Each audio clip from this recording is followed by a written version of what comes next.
The next morning, Onome didn't call or mention the basement. She just stared at her baby. She noticed a faint mark when she carried him. It is the shape of a spiral that hadn't been there the day before. She went through her phone, wondering who she could call. She didn't know who to call. This wasn't a story anymore. It was a survival. A response came that night when she found an old yellowed page underneath the television. It was burned at the edge. At first glance, it looked like Segun's protest files at a first glance. She could recognize his handwriting anywhere. However, the date was wrong. April 1993. Segun hadn't even been born yet, and yet, the handwriting.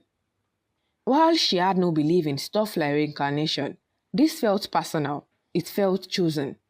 She called him and he came instantly. He was dependable. It was one of the things she loved about him. Segun stepped inside the apartment, as if they hadn't had crazy arguments about everything in their lives months before. Onome went straight to business. She showed him the paper, asking, "What do you know about this? And don't say nothing. You wrote this. It's your handwriting.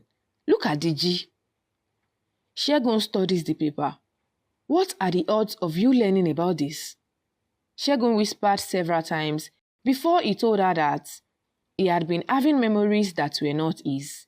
He thought they were stress dreams at first. Then the visions came with names, events, the smell of smoke and hidden truths.